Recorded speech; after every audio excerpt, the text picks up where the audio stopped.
Firman Tuhan yang ditetapkan pada Minggu Advent ketiga ini diambil dari kitab Nabi Sefanya pasal 3 ayat 14 sampai ayat 20. Demikian firman Tuhan. Bersorak-sorailah hai putri Sion, bertepik sorailah hai Israel.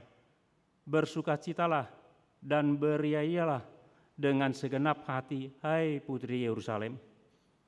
Tuhan telah menyingkirkan hukuman yang jatuh atasmu, telah menebas binasa musuhmu. Raja Israel, yakni Tuhan, ada di antaramu. Engkau tidak akan takut kepada malapetaka lagi. Pada hari itu akan dikatakan kepada Yerusalem, jangan takut, hai Sion.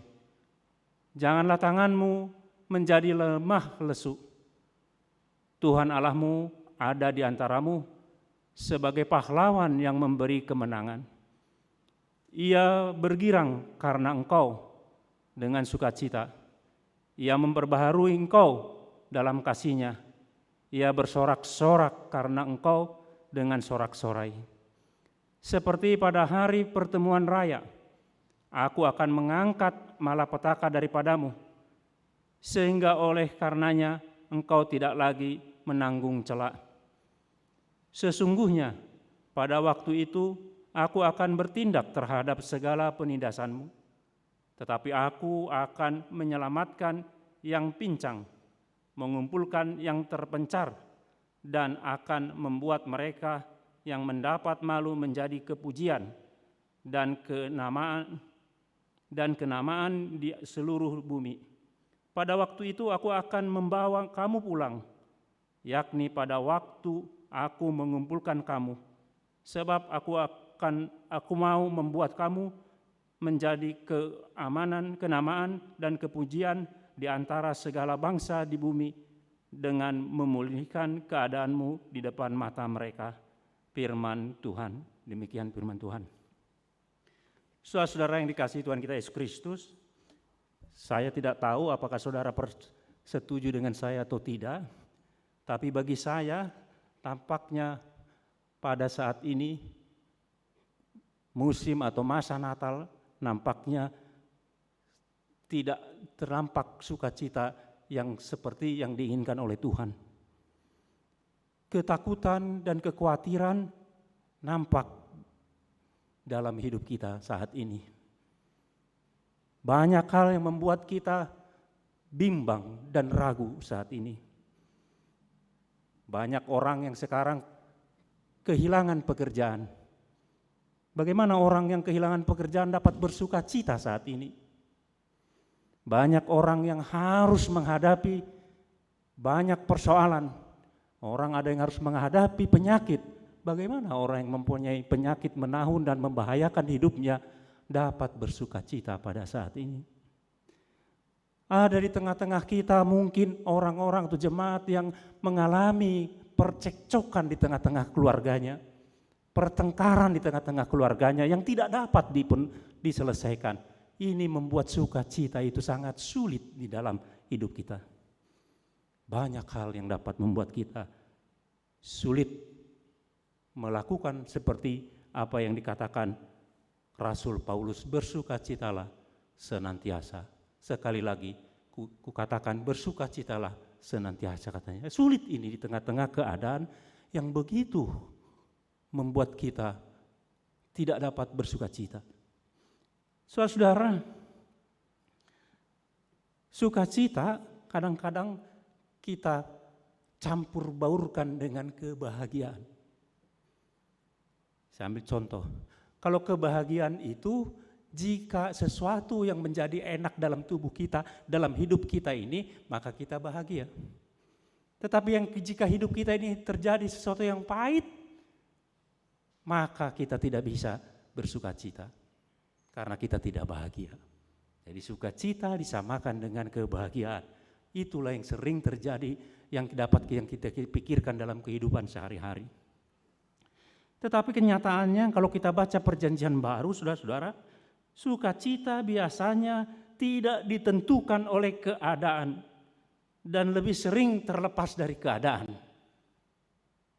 Jadi keadaan sekeliling kita ini, mau itu penyakit, mau itu ada orang yang jahil terhadap kita, mau apa itu putus dari pekerjaan, itu tidak menentukan sukacita yang dikatakan dalam perjanjian baru. Saya ambil contoh. Ada di Kisah Para Rasul 16 ayat 25 dikatakan demikian. Kira-kira tengah malam Paulus dan Saulus dan Silas berdoa dan menyanyikan pujian kepada Allah, dan orang-orang hukuman lain mendengarkan mereka. Apa yang terjadi? Paulus dan Silas dimasukkan ke dalam penjara yang gelap. Setelah dia disiksa habis-habisan, dicambuk punggungnya sampai berdarah-darah, tetapi masih bisa bernyanyi. Itulah sukacita. Sakit apapun tidak menentukan orang-orang yang percaya bersukacita. Sejarah kekristenan menunjukkan ini, saudara-saudara. Begitu banyak orang yang harus mati martir dan mereka tidak menyesali sedikit pun. Sebaliknya mereka bersukacita terhadap segala yang terjadi dalam hidupnya. Sukacita di dalam Tuhan tidak ditentukan oleh keadaan yang kita alami. Inilah sukacita yang digambarkan di dalam perjanjian baru. Jadi sukacita yang demikian dapat dikatakan semacam, kalau di handphone itu fitur, ini adalah fiturnya orang Kristen dalam kehidupan dan dalam misinya. Itu sukacita yang demikian. Saudara yang dikasihi Tuhan kita Yesus Kristus, hari ini kita merayakan Minggu Advent yang ketiga, yang secara tradisional disebut dengan Minggu Gaudete, bersukacitalah, itu dalam bahasa Latinnya. Nada sukacita dalam bacaan kitab suci kita, dalam kita baca tadi di Sefanya pasal 3, 14, nyata jelas. Kalau kita agak jeli di rumah membaca kitab Sefanya, ya, mulai dari pasal 1 sampai pasal 3 sebelum perikop kita, kebanyakan isinya adalah proklamasi penghukuman Tuhan terhadap bangsa Yehuda, bangsa umat Tuhan karena dosa-dosa mereka. Tetapi dalam teks kita sekarang ini, perikop kita sekarang ini, nampaknya Nabi Sefanya pindah gigi persneling, pindah langsung dia, bukan lagi hukuman tetapi janji-janji pengampunan. Saudara yang dikasihi Tuhan kita Yesus Kristus, mengapa sukacita merupakan merupakan ciri khas yang kuat dari kekristenan? Itu ciri khasnya. Jadi orang Kristen itu sebetulnya harus bersukacita. Kalau tidak bersukacita itu berarti dia belum mengerti apa itu sukacita. Advent ini menggambarkan ini. Ada dua. Yang pertama, Advent itu fokusnya kita bersukacita karena masa lalu ketika Tuhan datang ke dunia ini menjadi manusia untuk menebus kita. Maka kita bersukacita untuk itu. Tetapi Advent tidak sampai di situ. Yang kedua, kita bersukacita karena masa depan. Karena Tuhan menjanjikan kebahagiaan, kesukacita yang kekal kelak bersama di kerajaannya. Jadi di tengah-tengah dua kedatangan Tuhan ini, di masa lampau dan di masa yang akan datang, kita bersukacita di tengah-tengah itu, di dunia ini. Kita bersukacita di situ. Saudara yang dikasihi Tuhan kita Yesus Kristus, sekali lagi di masa lalu dan di masa depan, kita hidup sekarang dalam sukacita. Dalam teks kita ada 4 hal yang membuat kita sukacita. Ada 4 hal. Kenapa kita harus bersukacita? Ada 4 hal. Yang pertama, dari ayat 14 sampai 15 dikatakan demikian. Bersorak-sorai hai putri Sion, bertepik soraklah hai Israel.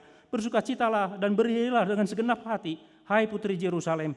Tuhan telah menyingkirkan hukuman jatuh atasmu, telah menebas binasa musuhmu. Raja Israel, yakni Tuhan ada di antara kamu, dan engkau tidak akan takut pada malapetaka. Yang pertama, kenapa kita bersukacita? Kenapa hidup kita harus penuh dengan sukacita? Karena Tuhan telah mengampuni kita. Saudara bayangkan kalau kita seorang kriminal dan di pengadilan dan hakim mau menjatuhkan hukuman. Dan pasti tidak ada alasan sedikit pun dari kita untuk terlepas dari hukuman. Dan hukumannya itu berat. Tetapi tiba-tiba hakim berkata, kau bebas. Apa yang terjadi? Mungkin kita akan mencium tanah seperti yang kita lihat kadang-kadang di televisi. Mungkin kita akan berloncat-loncat karena kegirangannya. Karena dihapuskan semua hukuman atas kita. Demikianlah dalam hidup ini Tuhan.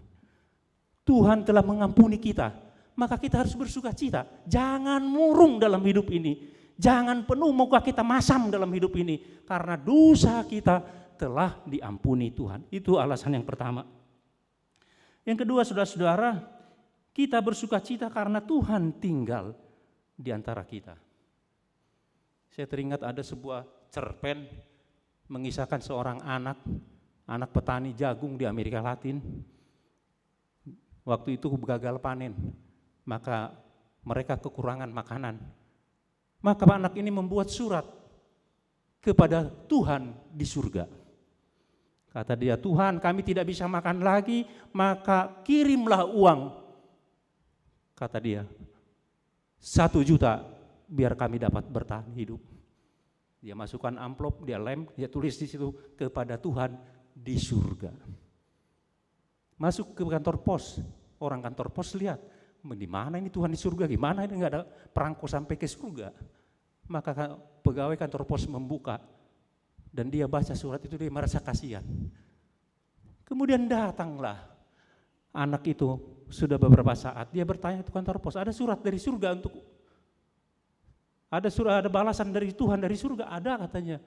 Maka karena kasihan pegawai pos itu ngasih 750.000. Sampailah di rumah. Kemudian anak ini membuat surat lagi kepada Tuhan di surga. Terima kasih Tuhan, uang sudah sampai 750.000, tapi sekali lagi jangan melalui pegawai pos itu karena dikorupsi 250.000 kata dia. Saudara, saya mau gambarkan di sini di mana Tuhan berada sekarang. Setiap orang berkata Tuhan itu ada di surga alamatnya, di sana, di atas sana. Tetapi bagi orang Israel tidak begitu. Bagi orang Israel, Tuhan itu berada di tengah-tengah mereka, terutama di dalam bait-Nya. Jadi selama bait Allah masih berdiri, maka mereka merasa aman, Tuhan beserta dengan mereka. Tetapi begitu bait Allah dihancurkan oleh orang Babilonia, maka mereka bertanya-tanya, berarti Tuhan telah pergi meninggalkan kita. Nah, kalau kita sebagai orang Kristen, kita tahu dari 1 Yohanes pasal 1, Tuhan itu adalah telah menjadi manusia, menjadi daging, dan tinggal di antara kita. Tuhan itu ada di antara kita. Dan salah seorang dari kita, dia merasakan semua apa yang kita rasakan. Maka bersukacitalah kita, karena dia merasakan apa yang kita rasakan. Kesedihan kita, beban hidup kita, segala sesuatu dirasakan oleh Tuhan dan dia mengerti untuk itu. Tuhan ada bersama dengan kita. Dia bersama dengan kita dalam perjalanan hidup dan perjalanan hidup kita. Saudara, yang ketiga, bersukacitalah. Ini luar biasa dan kadang-kadang tidak masuk akal kalau kita mulai sulit untuk dimengerti. Kenapa? Menurut ayat 17b dia berkata sampai 18 dia berkata gini, ia bergirang karena engkau dengan sukacita. Siapa ia ini? Tuhan bersukacita atas kita. Kan luar biasa kan? Kita harus bersukacita dalam hidup ini karena Tuhan sendiri bersukacita melihat kita. Tuhan itu bersukacita bersama dengan kita. Dia ingin bersekutu dengan kita dalam hidup ini. Maka kita harusnya penuh dengan sukacita dalam hidup ini. Sulit untuk kita cerna sebetulnya, tetapi itulah yang dikatakan firman Tuhan. Kita orang-orang bebal, kita orang-orang hina, kita orang-orang cemar, tetapi Tuhan suka melihat kita. Bahkan dikatakan dia bergirang karena engkau dengan sukacita. Ini luar biasa. Apa implikasinya saudara-saudara? Kalau kita tahu Tuhan bergirang dengan kita dengan sukacita, dia ingin hidup atau ingin bersekutu dengan kita dalam setiap hari, maka ada implikasinya dalam hidup kita. maka ada implikasinya dalam doa-doa kita. Maka apapun yang kita doakan, mau itu dikabulkan, mau itu tidak, kita percaya Tuhan itu bersekutu dengan kita, bersama dan kita, dan Dia bersuka cita karena itu.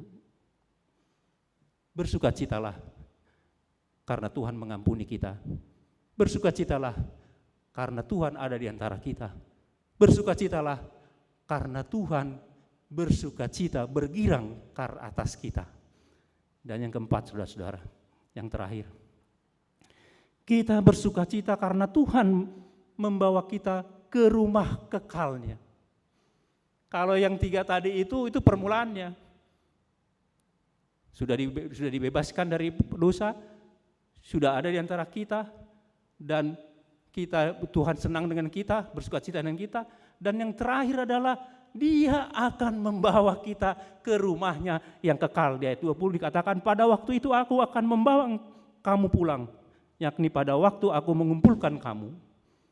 Jadi Tuhan berjanji akan membawa kita pulang ke rumahnya yang kekal. Di situ kita bersama dalam sukacita yang kekal. Bayangkan saudara, dulu saya pernah bekerja sebagai kuli-kuli di PT Inti, dan saya pernah ditugaskan ke hutan-hutan di Mentawai.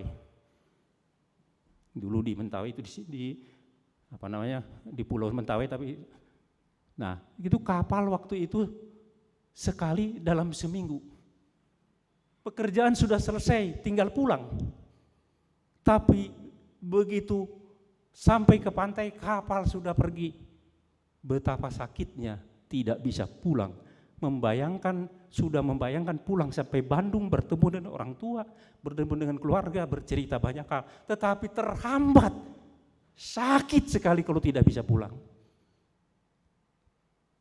Sakit sekali. Berbahagialah kalau kita sekarang dari sini bisa pulang kampung nanti, bertemu dengan saudara-saudara di sana. Itu luar biasa. Tapi kalau tidak bisa pulang itu sakit. Inilah yang dikatakan, kita akan dibawa pulang oleh Tuhan ke rumahnya yang kekal. Luar biasa ini janji Tuhan ini. Saudara-saudara, orang-orang Kristen mula-mula memiliki kerinduan itu. Maka dia tahan banting, bersukacita terus. Ditangkap, diikat kakinya, kiri kanan dengan satu kuda dan satu kuda, kudanya disuruh lari biar terbelah orangnya, tetap saja bernyanyi-nyanyi. Bahkan ada satu kesaksian bahwa orang-orang Kristen yang dibakar itu seperti harum dupa kepada Tuhan. Mereka masih bernyanyi-nyanyi. Kenapa begitu? Karena bagi mereka dunia ini bukan rumah kita katanya. Dunia ini bukan tempat kita. Kita hanya lewat di dunia ini. Rumah kita adalah rumah yang kekal bersama dengan Tuhan. Maka mereka bersukacita apapun yang terjadi. Sakit memang sakit, tapi tidak menghilangkan sukacita di dalam Tuhan. Saudara yang dikasihi Tuhan kita Yesus Kristus, sekali lagi, bersukacitalah karena dosa kita telah diampuni. Bersukacitalah, Tuhan itu bersama dengan kita, dan Dia senang bersama dengan kita. Bersukacitalah, kita hanya lewat di sini, kita ada rumah kita yang kekal kelak. Maka ada sukacita sekarang dan belum. Sekarang kita bersukacita, tapi nanti juga kita bersukacita. Belum nanti, di akhir zaman nanti, ketika Tuhan membawa kita kepada rumahnya yang kekal. Jadi marilah sekarang kita menaati apa yang dikatakan Paulus. Bersukacitalah senantiasa dalam Tuhan. Sekali lagi kukatakan, bersukacitalah ketika kita di dunia ini, dan kelak sukacita kita akan penuh di rumah yang kekal bersama Tuhan. Tuhan memberkati kita. Amin. Terima kasih Tuhan karena Engkau mengingatkan kami agar kami senantiasa bersukacita karena Engkau telah mengampuni kami, mengampuni dosa-dosa kami, dan mengangkat semuanya Tuhan di kayu salib, di kayu salib Yesus Kristus, sehingga kami dapat terlepas dari beban dosa kami Tuhan. Terima kasih Tuhan karena Engkau tinggal di tengah-tengah kami, menjadi salah seorang dari kami. Engkau merasakan semua apa yang kami rasakan. Demikian juga Engkau bergirang, bersukacita atas kami Tuhan, sehingga Engkau mau bersekutu dengan kami dalam kehidupan kami sehari-hari. Terima kasih Tuhan, dan bahkan Engkau menjanjikan akan membawa kami pulang ke rumah-Mu yang kekal Tuhan. Sehingga apapun yang terjadi di dalam dunia ini Tuhan, dalam hidup kami ini, sakit atau sehat atau sukacita atau menderita, tetap kami di dalam Tuhan. Karena kami percaya Tuhan selalu berserta dengan kami. Terima kasih Tuhan, berkati kami seluruhnya Tuhan, dalam segala kehidupan kami, di rumah, di pekerjaan, dan bahkan di mana kemana kami pun melangkah, Tuhan menyertai kami. Terima kasih Tuhan, di dalam Kristus kami berdoa. Amin.